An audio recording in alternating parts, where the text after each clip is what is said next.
Bhayandar police ने एक ऐसे शातिर आरोपी को गिरफ्तार किया है जो नई कारें बुक कर एयरपोर्ट और पोर्ट्स पर किराए पर देता था और निवेशकों को चूना लगाता था।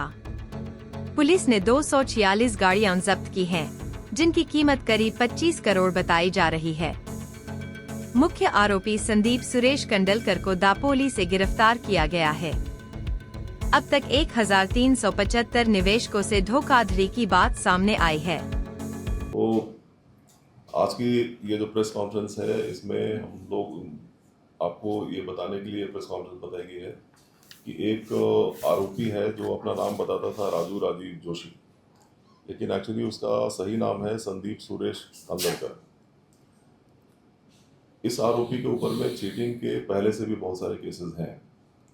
कुल मिलाकर बॉम्बे, न्यू बॉम्बे, एक गुजरात में भरूच, ऐसे कुछ जगहों पर मिला के 13 केसेस इसके ऊपर में चीटिंग के।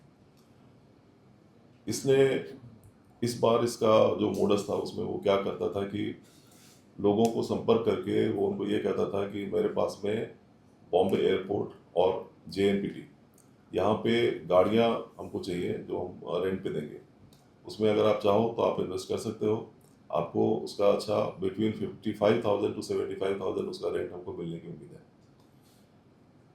अगर व्यक्ति पूरा पैसा इनको देता था तो एक गाड़ी ली जाती थी।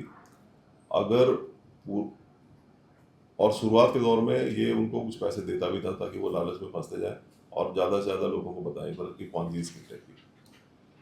बाद में अगर कोई व्यक्ति पूरा पैसा नहीं देके कुछ पैसा देता था तो वो उनको फाइनेंस भी करवाता था और फिर गाड़ी उनके नाम पे एक ली जाती थी।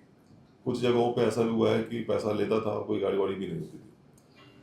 भाड़ा एयरपोर्ट या JNPT पे देने का कोई सिस्टम नहीं था, सिर्फ ये सब हवा में ही चलता था। इसने कुल अभी तक हमारे पास में जो इन्फॉर्मेशन अभी तक की है उसमें अभी तक 1375 लोगों को उसने चीट किया था। 20 करोड़ 60 लाख रुपए की ये चीटिंग दिख रही है। इसमें आज पर तक हम लोगों ने ऑलरेडी 246 गाड़ियाँ हमने रिकवर की हैं इसमें, जिसकी कीमत 25 करोड़ है।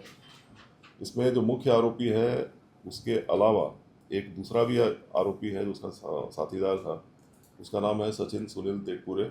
यह दापोली रत्नागिरी का रहने वाला है।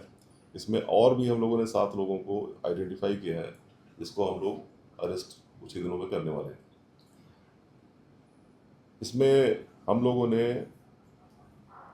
इसके ऊपर पहले भी जो केसेस थे उसको ध्यान में रखते हुए कुल भारतीय न्याय संहिता सेक्शन 1112B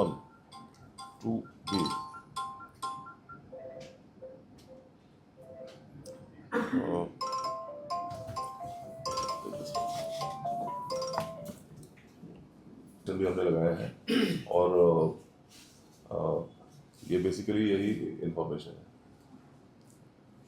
सर, इसमें 2 मामले सामने आ रहे थे। एक तो ये था कि जिनके नाम पे गाड़ियाँ हैं और कुछ ऐसे थे जिसके कुछ कंपनी के नाम पे गाड़ी का मामला सामने आया, कंपनी के नाम पे भी गाड़ियाँ, तो उनके नाम पे गाड़ियाँ उनको कब मिलेंगी? जो बाकी है जिनकी कंपनी के नाम पे गाड़ियाँ, उनके जांच किस प्रकार से होगी?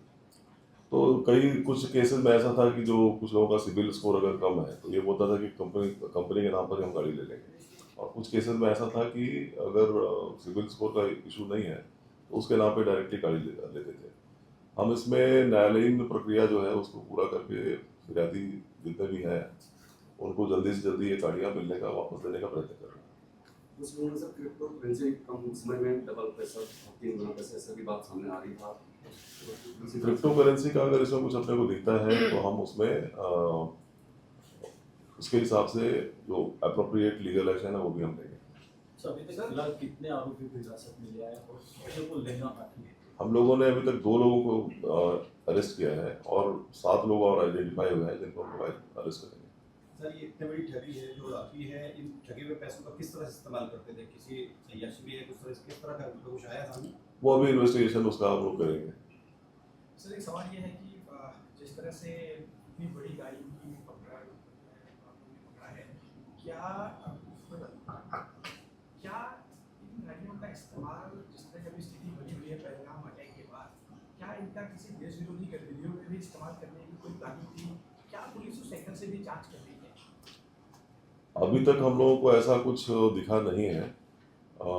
जो समझ में आ रहा है वो ये है कि ये प्योर इकोनॉमिक ऑफेंस है, लेकिन हम लोग हर तरीके से, हर दिशा से इसका इन्वेस्टिगेशन करेंगे। सर जैसे आपने कहा कि उसके ऊपर 13 मामले और दर्ज हैं और यहाँ पर केवल 1075 लोगों को उसने ठगा है, क्या ऐसा पाया गया कि और भी कहीं उन्हें सिर्फ चालू किया था और लोगों को फंसाया है यहाँ से बाहर? तो आगे वो, भी ऐसा ही वही है? हाँ, तो पहले तो 13 केसेस ऑलरेडी हैं, यस। और जो ऐसा कुछ कर रहा था या नहीं कर रहा था, all will be investigated. Sir आपने बताया कि 246 वाहन जब्त हुए, तो कुल वाहनों की संख्या कितनी है, बाकी के वाहन कब जब्त हुए? तो